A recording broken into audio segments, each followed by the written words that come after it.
Hey there, welcome to this bonus episode of the Higher Ed Geek podcast featuring Dr. Nick Ladany from San Francisco Bay University.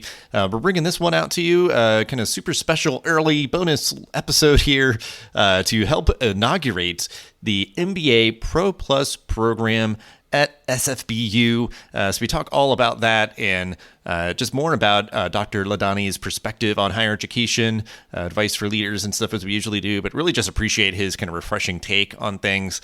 And it's no surprise he is a former Enrollify Hall of Famer, which is just great. He's had a lot of great conversations on the network at large over the years, and you can definitely find him out and about all over kind of the podcasting circuit. And yeah, he's just got great insights and just a great perspectives that's really driving this innovative AI-powered MBA Pro Plus program. You can check out more details about it in the episode description. Definitely connect with Dr. Nick Ladany as well. Ways to do that in the episode description. So sit back and enjoy this bonus episode with Dr. Nick Ladany.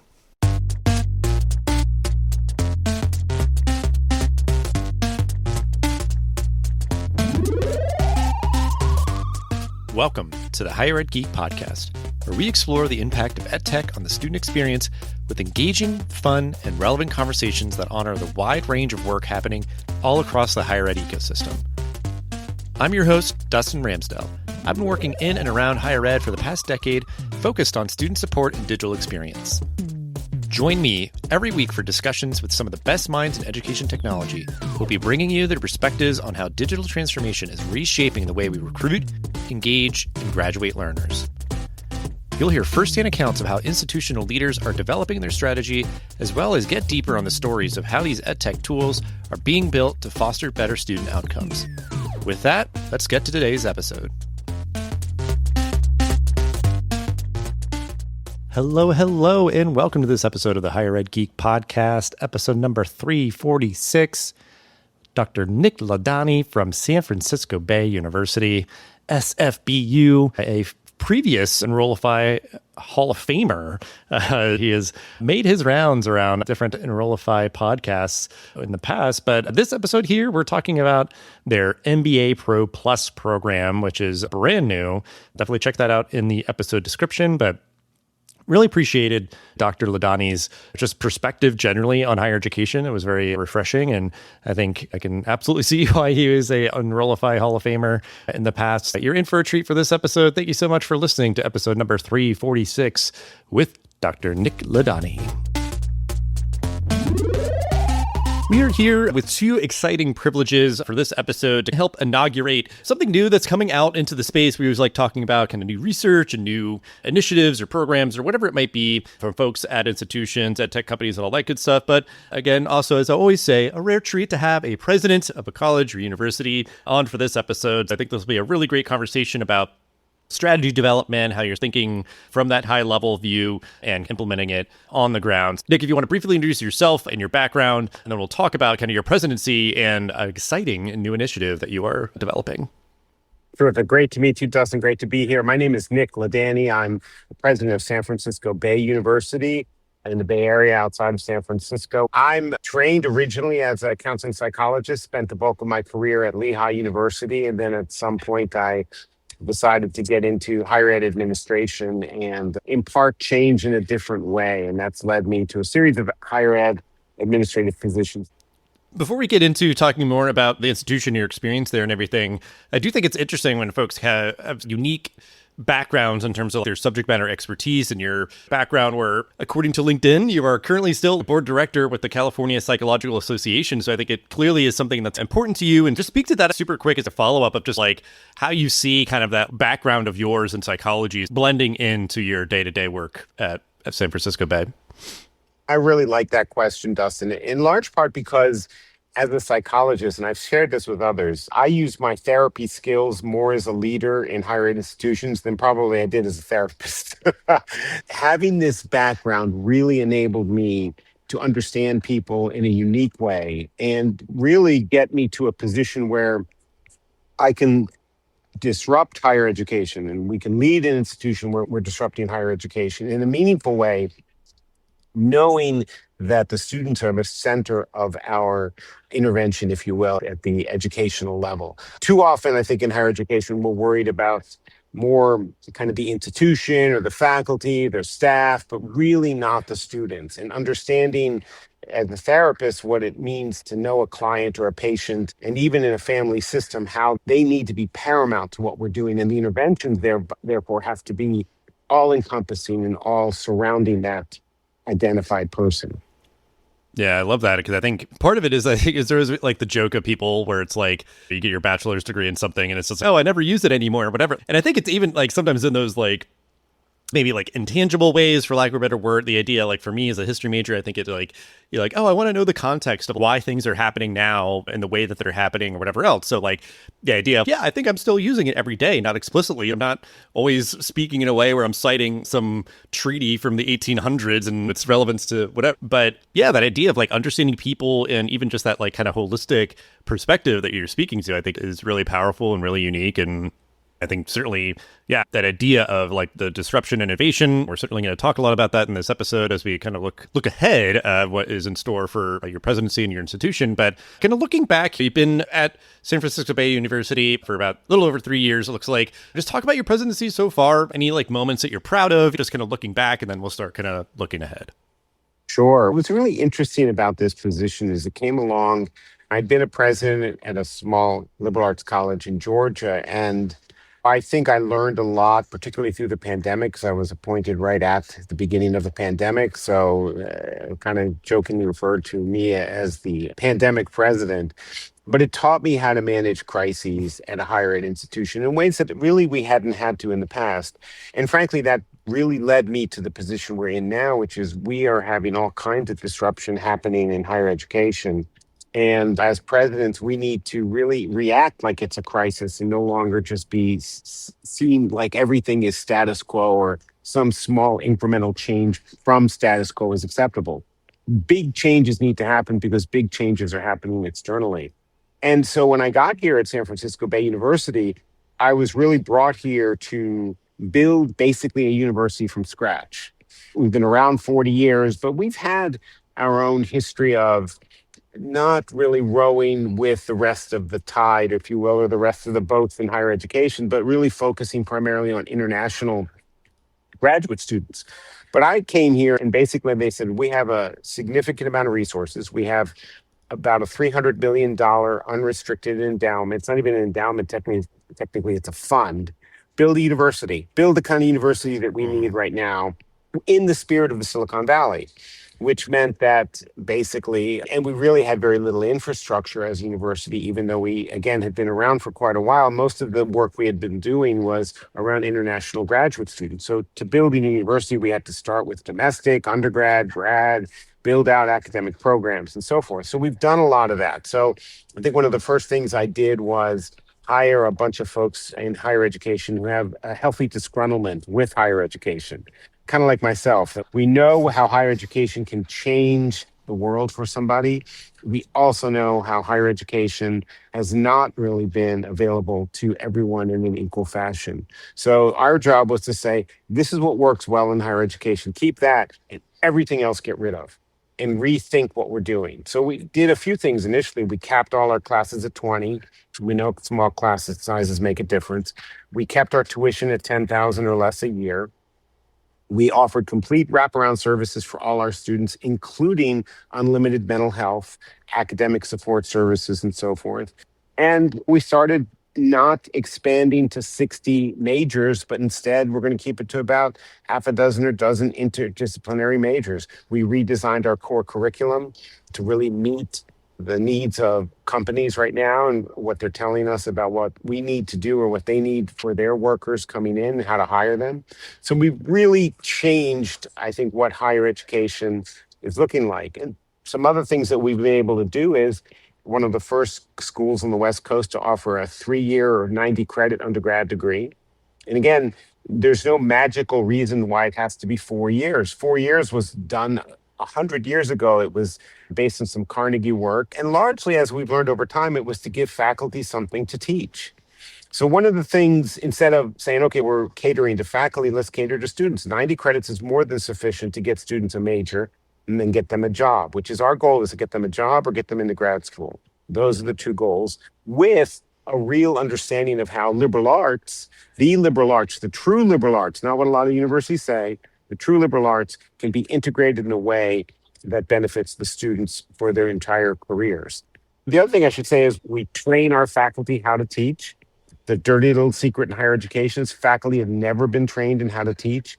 And there's no other workforce in the world where you don't offer an education or expect an education of your primary labor force, except someone once pointed out politicians, perhaps. So we've taken a different approach. Our faculty teach year round.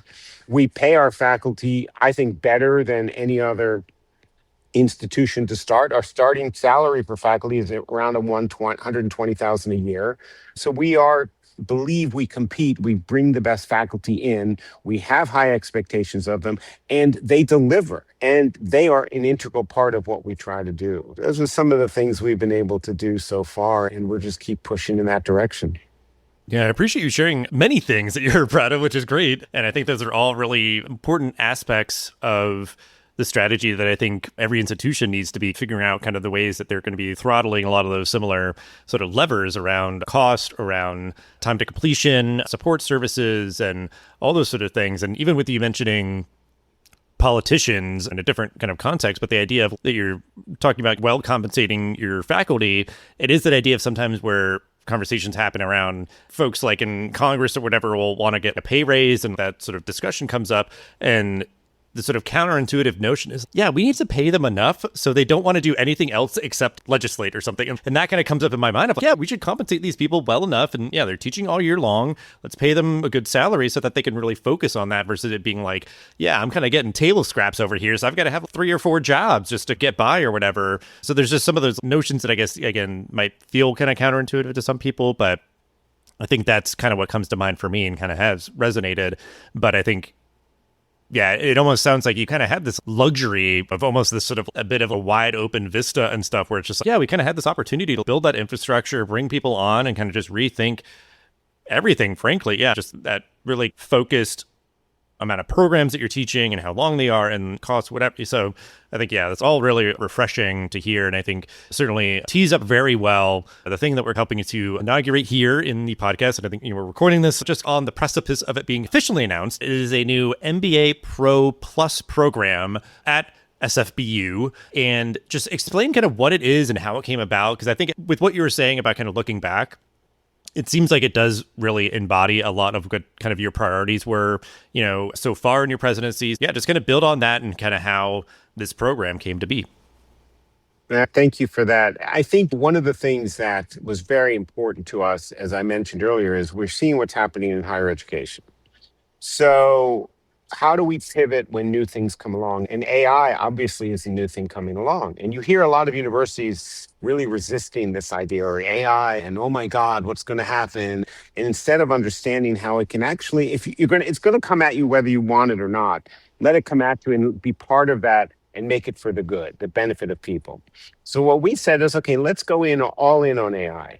And let's do a couple things, but in particular, let's make sure we're using a human-centered AI design approach.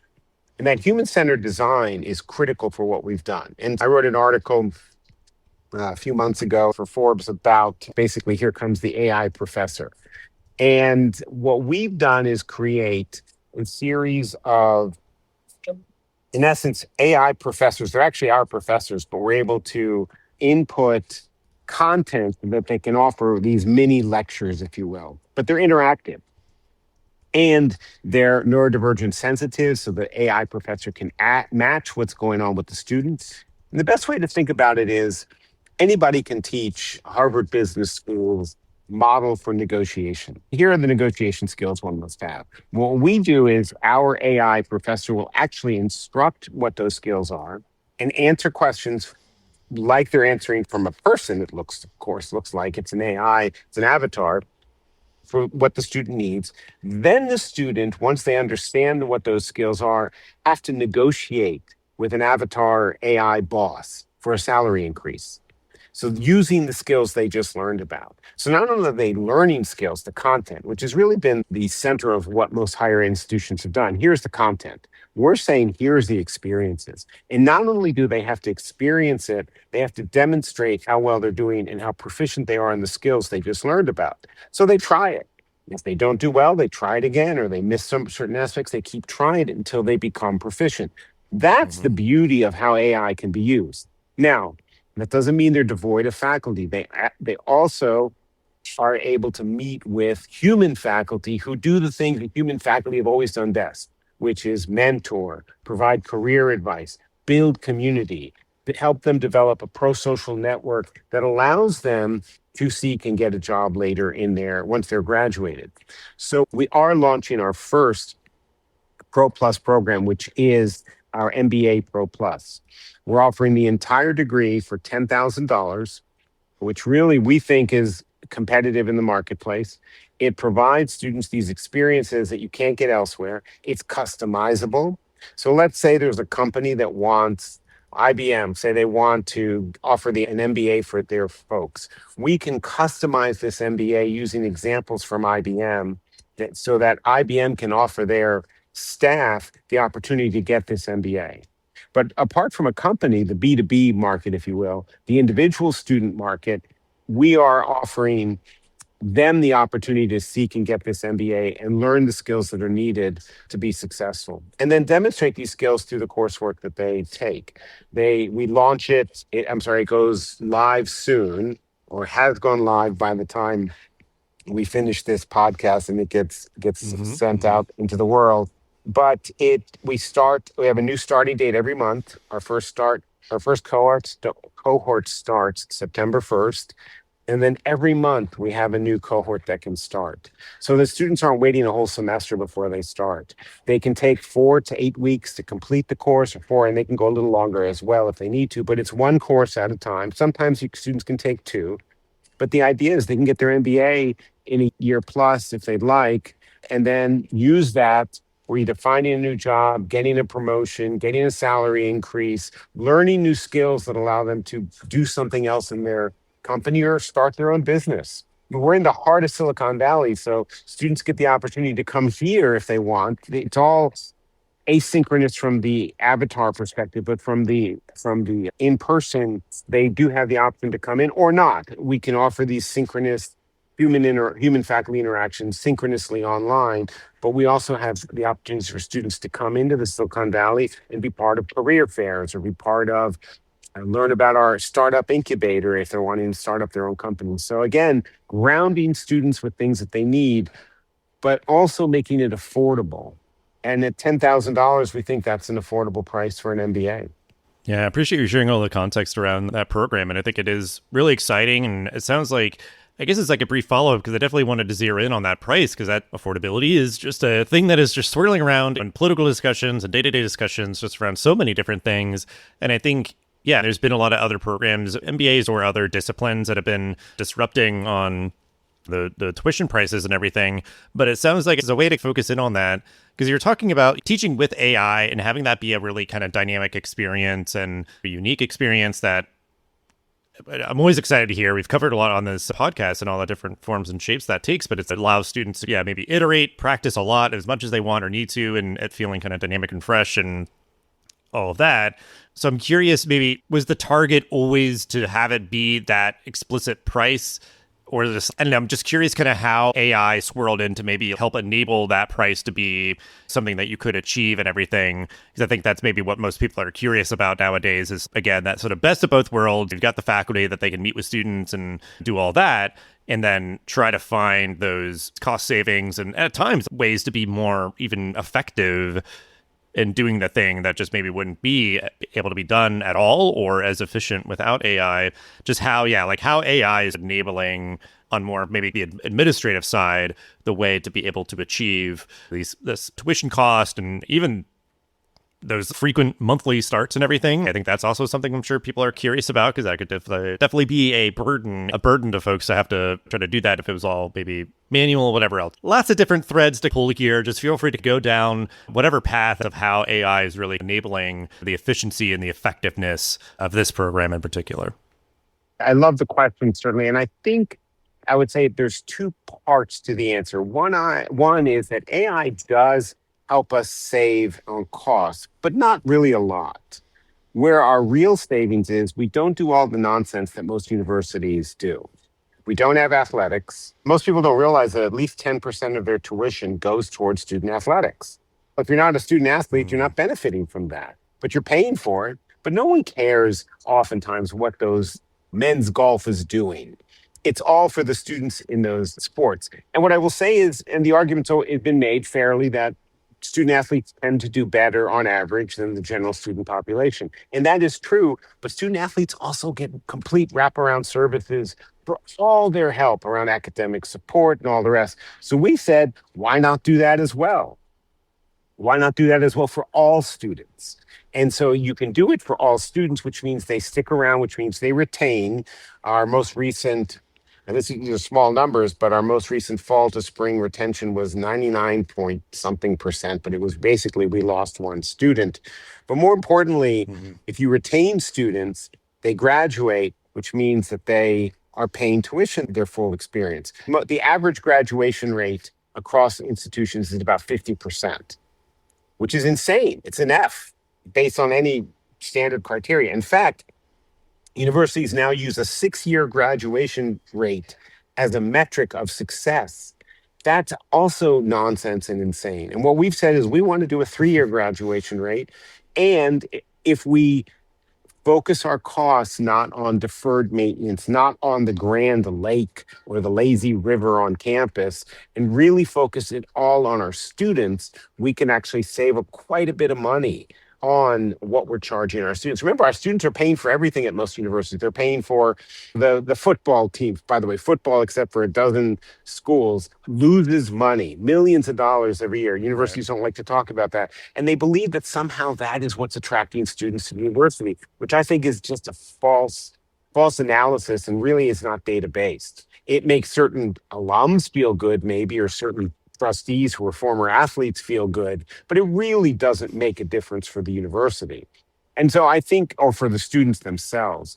And if your graduation rate is less than 80%, then cut out everything except what is focused on the students. That's a leadership issue, by the way. Universities have the money. They have endowment. We focus on their academics and we focus on graduating. Universities, I like to say, use the cigarette company model of getting students. We get a lot of new students, but then they drop out by their third or fourth year. If you're losing 50% of your students and only focus on admissions, and millions of dollars are spent on admissions, which is also insane. Universities are so mismanaged, in my opinion, from what I've seen, that I think they deserve a new look. And most universities can't do what we've traditionally done, which is why one university is going under every week. We're going to be starting, along with our MBA Pro Plus, and then additional Pro Plus programs at the undergraduate level. $10,000 a year is probably what the price point will be at the undergraduate level. You can get your degree for $30,000 or less, depending on how aid goes. That's a good deal. That's an ROI that most folks can live with. Most universities are not there. They're crazy expensive, even the state institutions. Local state institutions spend millions on football. Again, I'll say that. That doesn't help the average student. And if they're not graduating at what I would say is a mark at 80%, then the university is doing something wrong. It should be in crisis and changing what they do at all costs. Faculty, we waste so much money on faculty who only teach 9 months out of the year. And then there's this idea that they all do research. They really all don't do research. I've worked at R1 institutions. I've worked at small liberal arts colleges. Most, even the R1s, don't do the kind of research that is most meaningful. Start looking at what we're paying for and make a determination whether that should be paid for or not, is the approach that I believe presidents should take, and take before it's too late. And they're going under. They're going under not because they can't stay afloat. It's because they don't know how to stay afloat, or they're not willing to do the things that are necessary to stay afloat. One other thing I want to mention is we're doing another innovative thing, which is what we're calling neighborhood campuses. We're going to put campuses in neighborhoods that traditionally have not had higher ed institutions, so that folks in that neighborhood could come You don't need a lot of space, 4,000 square feet. Put a neighborhood camp. It could be a public library that's not used or where it has space available. Put the campus there. Let the students go there. It could be 100, 200 students. Could be up to 1,000 students, depending on how big a space you're talking about. But you don't need a traditional 100-year-old campus in order to be successful.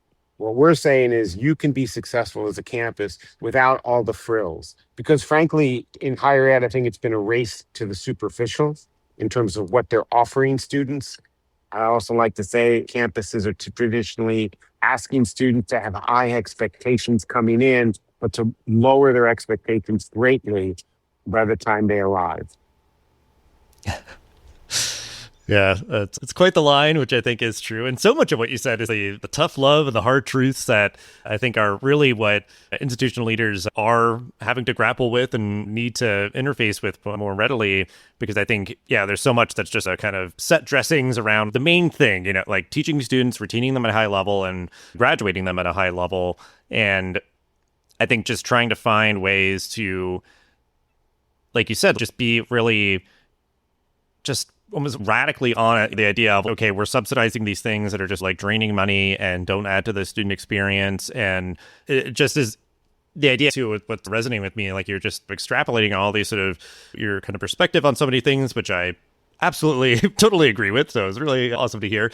But that there's so much that institutions can do to, because I think it's the cost, the time to completion that really is what accessibility truly is, like how you truly embody that and make it sustainable for you as an institution, kind of keeping those costs down. But I think the MBA Pro Plus program is just a reflection of so many things that you believe and that you are working on and doing already at your institution. So it's not as if because I know that some institutions feel like they'll do something like this and it's just this, it's like this novel kind of offshoot thing that we can maybe get some press releases about and some news coverage, but it is very much an exception to the rule of so much of what else is happening at that institution.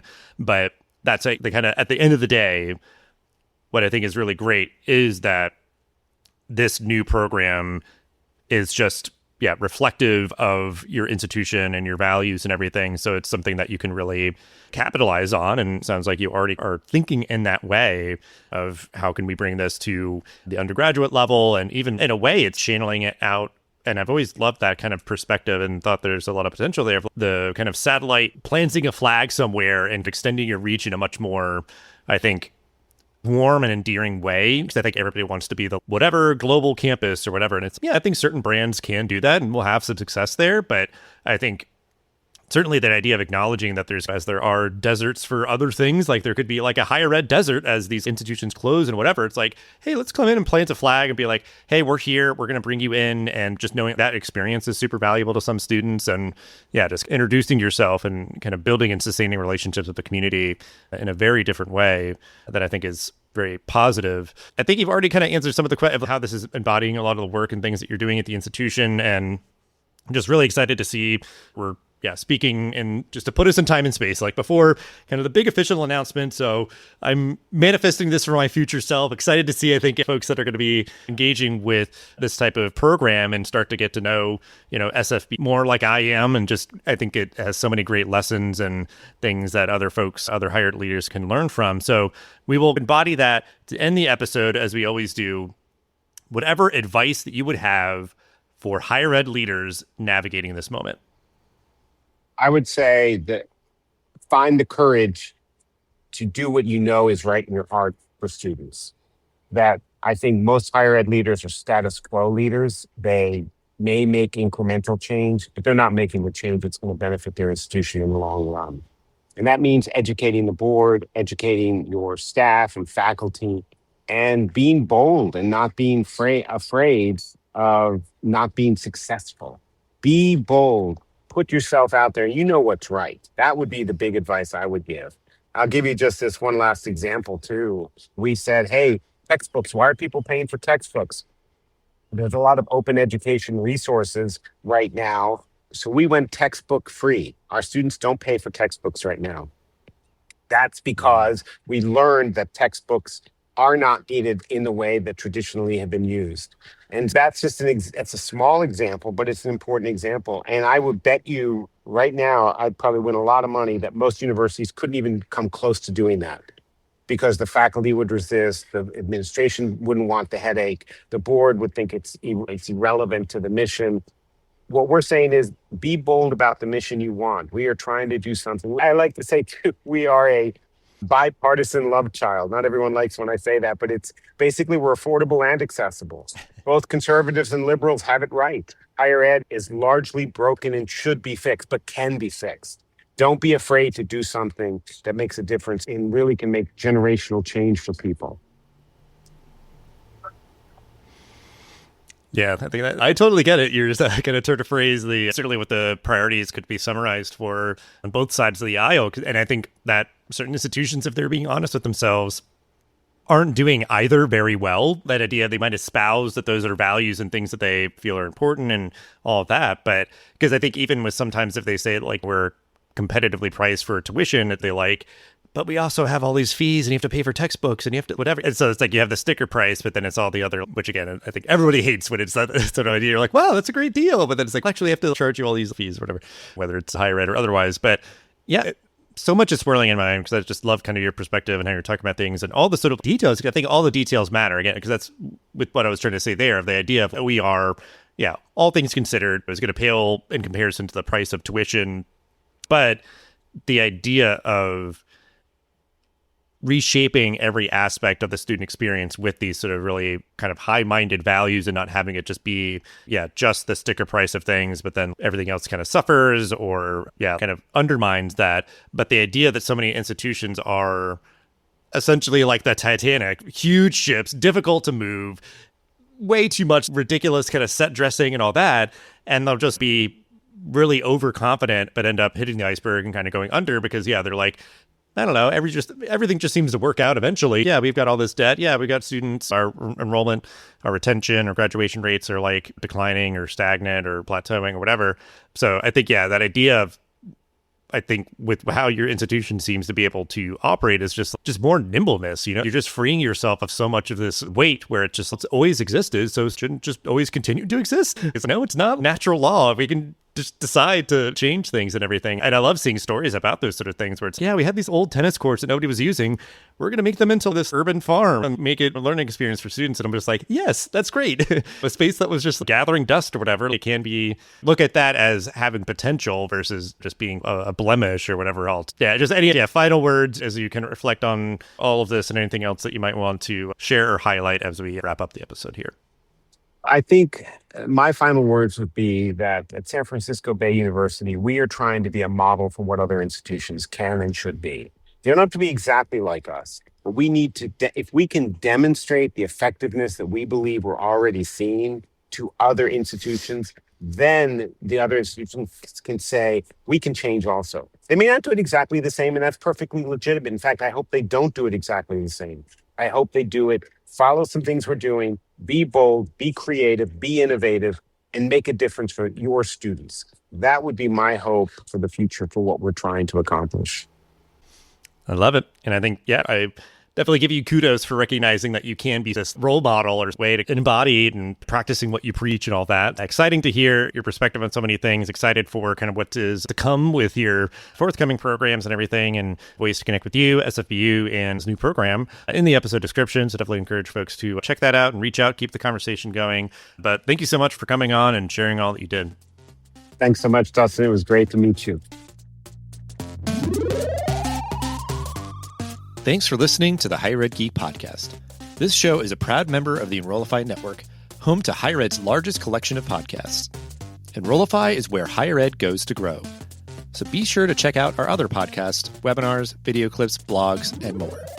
Visit enrollify.org and subscribe for all the latest details and content drops directly to your inbox. Enrollify is brought to you by Element 451, the digital workforce platform for higher ed. Learn more at element451.com.